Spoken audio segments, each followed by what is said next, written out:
할렐루야. 네.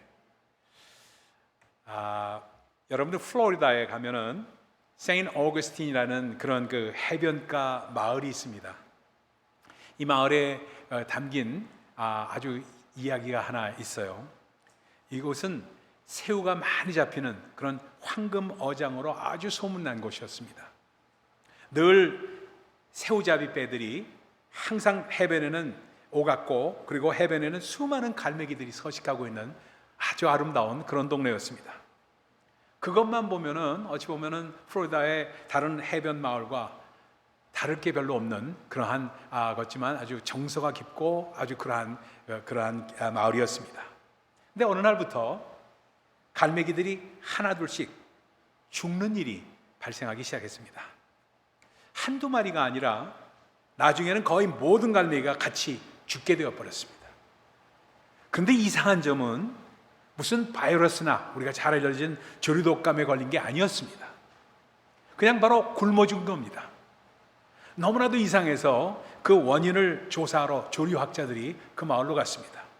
그래서 조류학자들이 그 이유를 밝혀냈습니다. 새우잡이들이 그 배들이 오가는 항구에는 늘 갈매기의 먹이였던 새우가 있었는데, 배가 정박한 상태에서 이렇게 그물에서 그 새우를 털어내거나 배가 이동하는 과정에서 새우가 일부 바닥에 떨어지는데, 갈매기들은 그런 새우를 먹이로 삼았던 것입니다. 그렇게 큰 힘을 들이지 않아도 얼마든지 새우가 널려 있으니까, 먹거리가 언제나 지척에 있으니까 갈매기들은 늘 배가 불렀습니다. 그런데 어느 날 새우의 어군이 남쪽으로 이동을 하면서 덩달아서 새우잡이 배들이 남쪽으로 자리를 옮겨가게 됐습니다. 그러니까 그동안 배불리 먹던 그 새우를 먹었던 갈매기들은 스스로 먹이를 잡는 법을 배우지를 않았어요. 그래서 점차 굶어 죽게 되었다는 것이 바로 조류학자들이 밝혀낸 원인입니다. 예수님께서는 오늘 영과 진리로 예배 드릴 때가 바로 지금이라고 사마리아 여인에게 말씀하시는 대화 장면을 오늘 볼 수가 있습니다.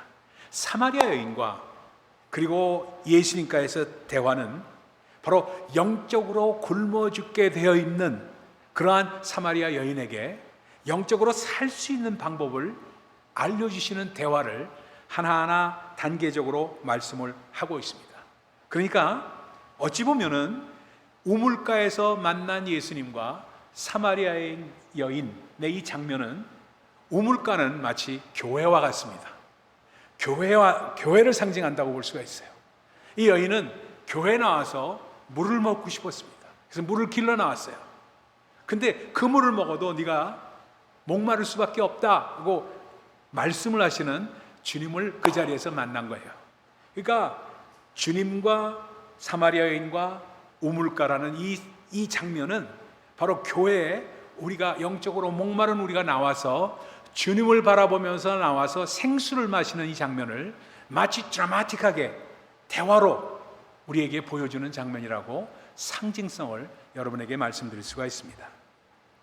우리는 영적으로 살아남기 위해서 스스로 예배하는 방법인 영과 진리로 예배하는 것을 배우지 못하고 그저 인터넷이나 그저 유튜브로 쉽게 들을 수 있는 말씀을 듣는 것으로 그 예배를 대체할 경우, 그리고 예배 시간에 그저 한 편의 설교를 듣는 정도로 예배를 마칠 경우에 머지않아 그것이 그쳐질 때 마치 갈매기처럼 굶어 죽을 수밖에 없는 상황이 펼쳐질 수가 있다는 것을 상징적으로 보여주고 있는 스토리입니다. 우리를 변화시키는 파워는 바로 성령님이시고, 그 변화를 가져오게 하는 방법인 진리가 우리 안에 없으면은 우리가 아무리 예배를 드린다 하더라도 우리 안에서 변화를 경험할 수 없다는 것을 또한 우리에게 말씀드리고 계십니다. 그러다 보니까 우리가 3, 40년, 4, 50 평생을 통해서 교회를 나와서 똑같이 왔다 갔다 하더라도 그러한 영적인 파워와 그리고 진리를 가운데 발견하지 못한다면은 우리 예배는 점점 쇠퇴할 수밖에 없는 상황 가운데 들어갈 수가 있다는 것을 말씀하고 있습니다. 타나 브렉이라는 자매가 있어요. 이 자매는 기독교인은 아닌데 아주 영성이 뛰어나서 받아들임이라는 책을 썼어요. 그래서 이게 뭔가 하고서 제가 좀 살펴본 적이 있습니다. 그 책에 이 자매가 예화를 하나 소개를 하고 있습니다. 늪에서 나오는 법이라는 그런 예화입니다. 늪에 빠지면은 어떻게 해야 할까? 이것을 얘기해요. 누구나 몸에 늪에 빠지면은 누구나 몸에 힘을 주고 팔다리를 허우적거리면서 빠져나오려고 안간힘을 쓸 수밖에 없습니다. 하지만 그럴수록 몸은 늪 속으로 더 깊이 빠져들어갈 수밖에 빨려 들어갑니다. 빠져나오려고 노력하면 노력할수록 더욱 깊이 빠지는 것입니다. 그러면 어떻게 해야 되는가? 이때는 벗어나려고 몸부림치는 것, 그것을 포기하는 것이 중요합니다.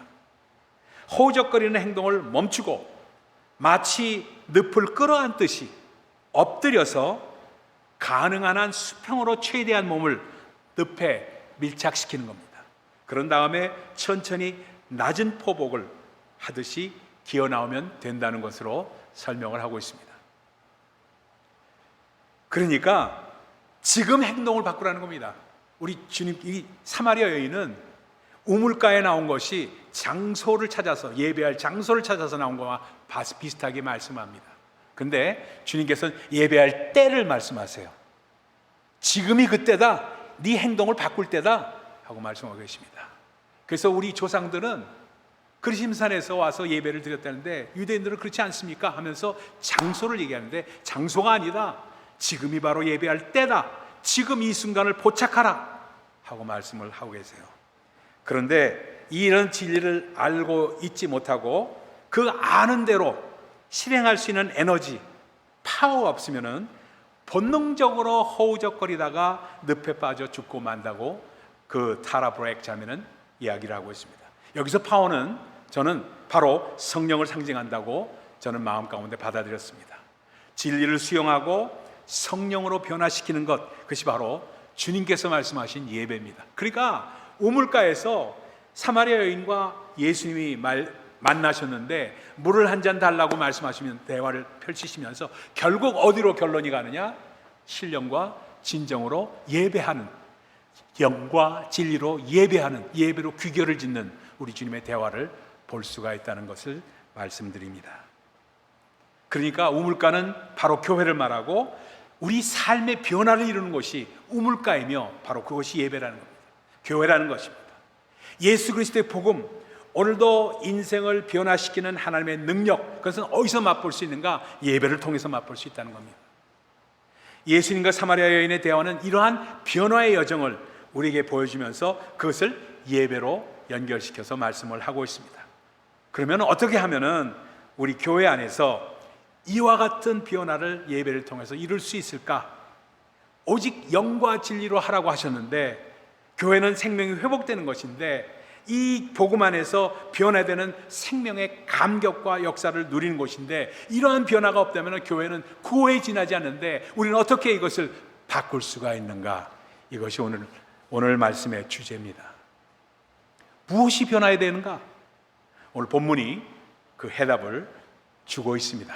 그 해답은 하나의 프로세스로 4가지 단계로 나타나고 있습니다. 우리 한번 띄워주시죠. 이거는 사자성어로 여러분에게 소개를 할 수가 있습니다. 말씀 묵상하다 사자성어가 생각나서 이것을 그대로 도입을 했습니다. 허명정일입니다. 허명정일의 프로세스예요. 그러니까 허자는 빌허자, 비울 허자입니다. 그 다음에 명자는 밝을 명자입니다. 깨닫는다는 뜻입니다. 정자는 고요정자입니다. 그리고 우리에게 깨끗게 하시고 치유하시는 것을 말합니다. 그리고 마지막 일은 하나입니다. 그래서 주님과 우리가 하나 되는 것을 말씀합니다. 그러니까 마음의 장벽이 부서지고요, 그리고 깨어지는 빌허입니다. 그리고 새로운 깨달음을 갖게 되면서 영적 세계가 밝게 열리는 밝을 명입니다. 그러니까 깨우침의 단계죠. 그리고 3번째는 숨겨진 상처와 아픔이 드러나고 고침을 받는 고요정, 바로 깨끗한 치유의 단계입니다. 그러면서 마지막에는 예수가 누구이신 자를 확실히 깨닫게 되면서 진리 안에서 주님과 하나가 되는 하나일 합일의 단계를 말씀하고 있습니다. 이 네 가지 변화가 바로 예배 가운데, 우리 가운데 일어나야 된다는 것을 말씀하고 있습니다.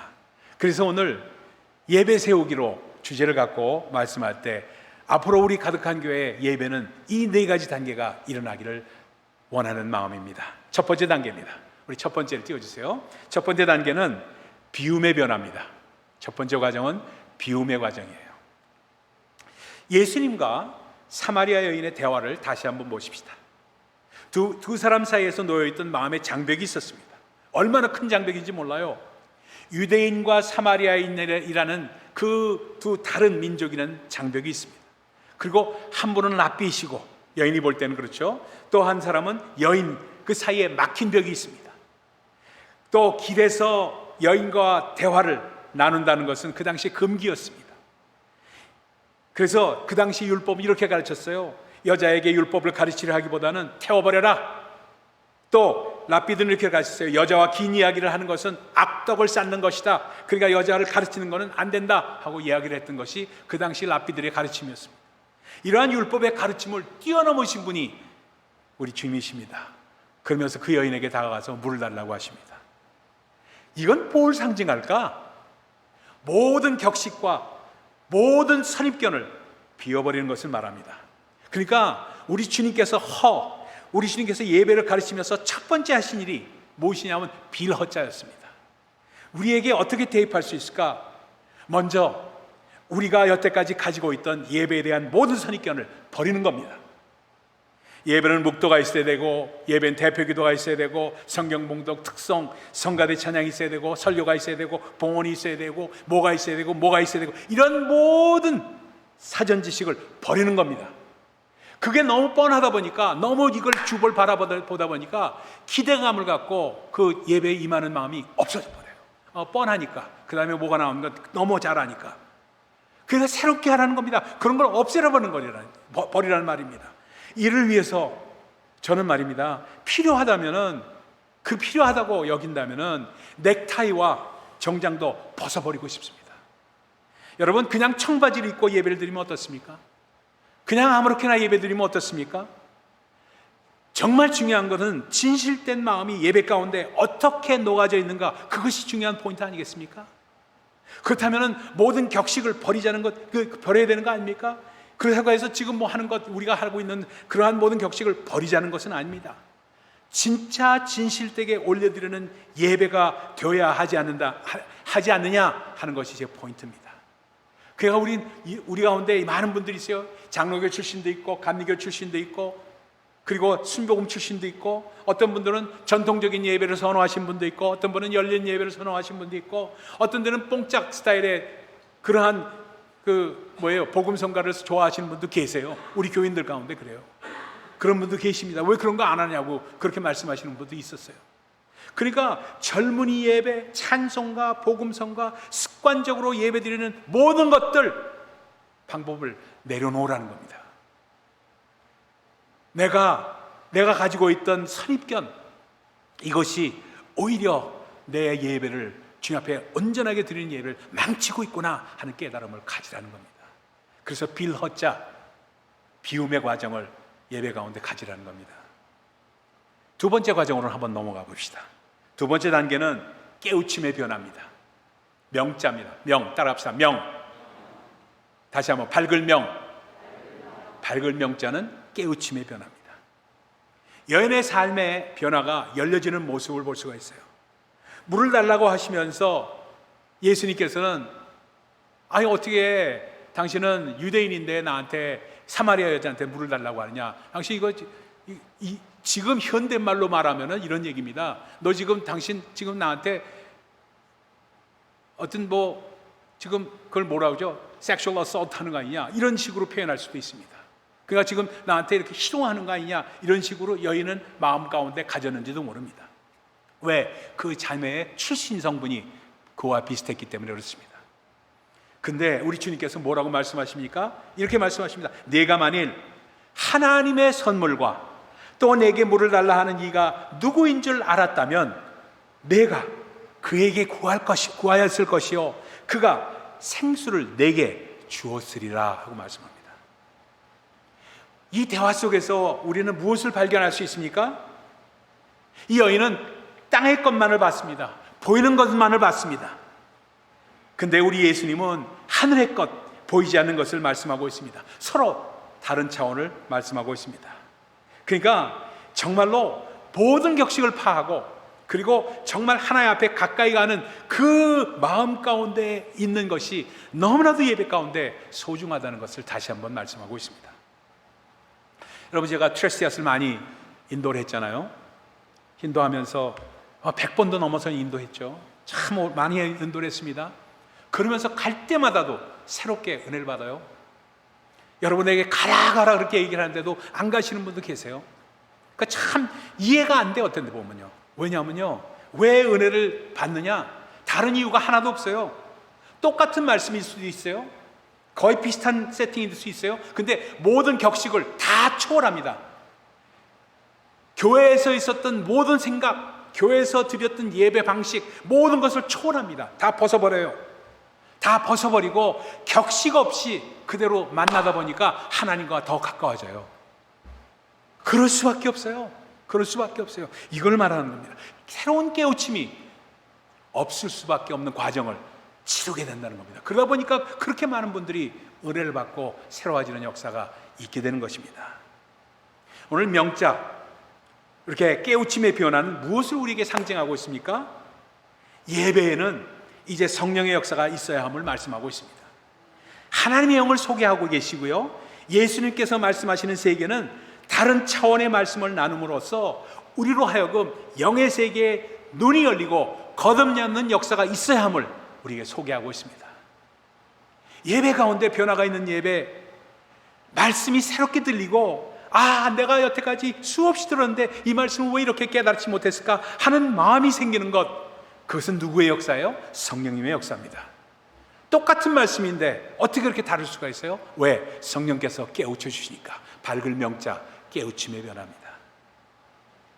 만약에 우리가 예배 가운데 배우는 것이 윤리적이고 도덕적이고 그냥 위로의 말씀에 치우친다면은 우리 예배는 생명력이 없게 됩니다. 그러니까 졸릴 수밖에 없어요. 졸릴 수밖에 없어요. 지금 좋은 분 한 번도 없어요. 한 번도. 졸릴 수밖에 없어요. 그것을 도덕적이고 윤리적이고 위로의 말씀을 듣기 때문에 졸릴 수밖에 없는 거예요. 왜? 딴 데 가서 더 좋은 말씀이, 그런 말씀이 있기 때문에. 근데 이 말씀 가운데 생명력이 있으면은 졸릴 수가 없습니다. 예배 가운데 모르던 진리의 말씀이 깨닫게 되고 영안이 띄어지고 그리고 눈이 열리고 새로운 세계를 향한 꿈을 갖게 되고 비전이 열리고 이런 예배를 우리는 드려야 되지 않습니까? 그러면서 영혼을 바라보는 그러한 인생이 우리 가운데 있어야 되지 않느냐는 겁니다. 이러려면 어떻게 됩니까? 하나님의 성품과 비슷해야 되잖아요. 하나님은 어떤 분이십니까? 그분은 진실하신 분이세요. 그러니까 하나님과 튜닝이 되려면은 우리가 진실함으로 주님 앞에 나온다는 건 뭘 말을 할까? 거짓됨이 없어야 된다는 얘기입니다. 마음 가운데 거짓됨이 없어야 된다는 거예요. 솔직해야 된다는 겁니다. 제가 하나님, 요즘에 제가 왜 이렇게 은혜를 못 받습니까? 솔직하게 그것도 내놓을 수 있는 사람이 되어야 된다는 거예요. 근데 이미 나는 은혜를 처음에 받고 매번 은혜만 받는다는 그런 식으로 척하지 말라는 거예요. 삼척동자도 다 안다는 겁니다. 여러분, 그러다 보니까 우리 마음 가운데 정말로 주님을 바라볼 수 있는 마음이 있어야 돼요. 저는 세계 각국에 다니면서 트레스티아스를 많이 정말 심고 그리고 같이 인도를 해본 적이 있습니다. 중국에서 러시아에서 트레스티아스를 인도할 때였어요. 벌써 오래전 얘기죠. 근데 뭐 말이 안 통하잖아요. 러시아 말하고. 그러니까 뭐 통해서 하다 보니까 참 한계가 있죠. 한계가 있는데 그분들에게 복음을 전하고 다 하니까 나중에 같이 기도하는 시간이 왔습니다. 기도하는데 이 등치들이 이만한 그 러시아 남자들 아니에요. 얼마나 큰지 이루 말할 수가 없어요. 이 큰 사람들이 엉엉 울면서 껴안으면서 부스러지게 껴안아요. 얼마나 힘이 좋은지 너무 아플 정도예요. 아플 정도. 근데 뭐라 그러는지 아세요? 가슴을 칩니다. 가슴을 쳐요. 가슴을 치면서 무슨 러시아 말로 스트로이체케 하면서 이야기하는데 그냥 가슴이 터질 것 같다는 거예요. 가슴이 터질 것 같다는 거예요. 그래서 가슴이 터질 것 같다고 하는 그 형제를 껴안고 같이, 그러니까 그 사람한테 아유 너무 감사합니다. 아유 그렇죠. 이런 얘기 할 필요가 뭐 있어요? 가슴이 터질 것 같은 사람한테 감사합니다. 아유 너무 귀하네요. 이런 얘기 할 필요가 없어요. 그냥 기도할 것뿐이 없어요. 같이 방언으로 기도합니다. 기도하면서 그냥 막 콧물 쏟는 거예요. 그래 하나가 되는 겁니다. 그런 체험들이 한두 번이 아니에요. 한두 번이. 어디든지 정말 그러한 일들이 있게 되는 역사가 오게 된다는 겁니다. 세 번째로 넘어갑시다. 할 얘기가 너무 많아. 세 번째로 갑시다. 세 번째 단계는 정자입니다. 깨끗하게 치유되는 치유의 변화를 말씀합니다. 정말 그렇게 되죠. 그래서 예배 가운데 우리 인생의 부끄러운 모습, 숨겨놓은 상처와 아픔을 드러내고 고침받는 과정입니다. 예배 가운데 이게 있어야 된다는 거예요. 한창 대화하던 예수님께서 대화의 진전이 없자 더 깊은 차원으로 이 자매를 이끌어 가십니다. 뭐냐면 이렇게 말씀했어요. 내가 주는 물을 마시는 자는 영원히 목마르지 않겠다. 영원토록 솟아나는 네 뱃속에서 영원토록 솟아나는 물이 있을 거다 하는 이야기를 하니까 그래요? 그런 물이 있으면은요 내게 줘서요 제가요 이 우물에 물길로 앉지 않도록 그런 물 좀 줘보세요. 아주 뻔뻔스럽게 아주 그렇게 청력하게 얘기합니다. 그게 지금 그 필링이 그런 필링이에요. 그렇게 여인이 얘기합니다. 그러니까 이 여인은 이렇게 얘기해서는 안 되겠구나 하고 탁 체인지 서브젝트를 합니다. 우리 주님께서 대화를 바꿔버리세요. 진전이 없으니까. 그래서 내 남편을 불러와라. 내 남편을 불러와라 하니까 내 남편이 없습니다. 지금 그거 맞다. 너 솔직한 말로 잘했다. 네가 지금 있는 남편도 네 남편이 아니지. 네 남편이 5이나 있었는데 그 남편들이 다 떠나갔지 하는 이야기를 계시하시면서 말씀하는 장면이 나오고 있습니다. 이 대화를 통해서 뭐를 우리에게 보여주고 있느냐? 이 여인을 묶고 있는 사슬, 이 여인이 풀어야 할 가장 부끄럽고 근본적인 문제를 이 주님께서 제기를 하시면서 다섯 남편을 거치면서 어두운 삶의 굴레를 벗지 못하였던 여인에게를 치유하고 있는 장면입니다.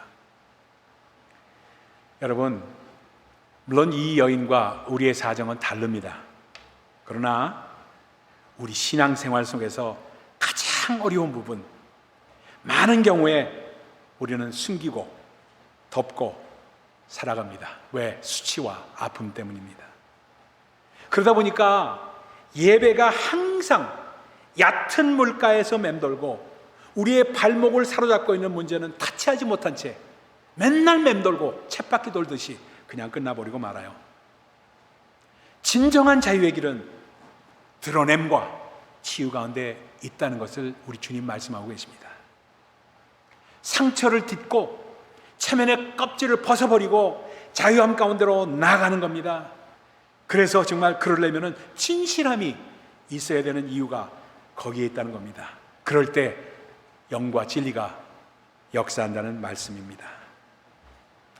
여러분, 우리 교회에서 저는 참 예배 끝나고 나서 우리 오늘은 못 나오셨지만 양성희 권사님 이름까지 대서 죄송합니다만 꼭 저한테 와서 기도해달라고 그래요. 전 마음이 참 여러분들은 귀찮게 목사한테 자꾸 기도해달라고 그러나 이렇게 생각을 하실지 몰라도 얼마나 감사한지 몰라요. 기도해 주는 것만큼 제 마음 가운데 기쁜 적이 없습니다. 기도하는데 그 기도함으로 말미암아 그분이 치유되건 치유되지 않건 그건 관계가 없어요. 적어도 위로는 되지 않느냐는 겁니다. 적어는. 여러분, 정말 내 문제를 내놓고 기도받을 수 있는 마음이 돼야지 그것 자체가 안 되는 것은 정이 안 되는 거예요. 정이. 세 번째 단계가 안 되는 거예요. 오늘 아침에도 예배 전에 어떤 권사님이 찾아와서 이런 마음에 답답한 문제를 놓고 기도해달라고 말씀하시는 분이 있었어요. 같이 기도했습니다. 얼마나 감사한지 몰라요. 얼마나 감사한지. 왜? 그런 것이 안 되면은 예배가 여러분이 막히고 있다는 사실을 기억을 해야 됩니다. 여러분이 아무리 예배를 드려도 예배 가운데 허가 일어나지 않고 비움이 안 일어나고 그렇죠? 비움이 안 일어나고 그 두 번째 단계로 나아가지 않고 밝은 깨달음이 없고 그 다음에 세 번째 단계인 깨끗게 치유되는 내려놓음의 단계가 오질 않으면 예배 막힌 채로 예배 끝나고 그냥 왔다 갔다 하는 채로 그냥 남기게 된다는 겁니다. 그러니까 예배 세우기가 안 되는 거예요. 여러분 정말로 우리가 꼭 알아야 될 겁니다. 제가 한국의 강남에서 어느 교회에서 집회할 때입니다. 참 오래된 얘기죠. 저는 이제 나이가 먹다 보니까 옛날 얘기가 돼버렸습니다만 그러니까 강남의 교회다 보니까 그 교회는 유명한 사람들, 셀러브리티, 그 셀럽이라는 거죠. 사람들이 꽤 나와요. 그러니까 뭐 하여튼 연예인 수준의 이런 분들이 참 많이 나와요. 그래서 한 사람 한 사람, 그 교회는 좀 성령이 충만해서 그런지 몰라도 나와서 기도받는 사람들이 많았어요. 그 가운데는 이한이 자매도 있었고요. 그때는 이한이 자매가 그렇게 유명한 자매가 될 줄 몰랐어. 이한이 자매, 이한이 자매라고 얘기를 하더라고요. 이한이 자매도 있었고 누구도 있었고 누구도 있었습니다. 이름 다 될 필요도 없죠. 그래서 기도해주고 하면서 그 사람들 한 사람 한 사람의 문제를 놓고 기도한 적이 있습니다. 제가 그 참 감사한 것은 뭐냐면 예배 끝나고 나서 또 예배 중에 또 예배 전에 기도해달라고 하는 사람이 있다는 예배가 살아있다는 얘기입니다. 그만큼 갈급하다는 얘기입니다. 사마리아 여인처럼 물을 구하는, 생수를 구하는 거예요. 결국 예배는 뭐냐? 생수를 마시는 거 아니에요? 생수를 마시는 게 예배 아닙니까? 그렇다면은 우리 예배에 대한 관념을 완전히 바꿔야 되잖아요.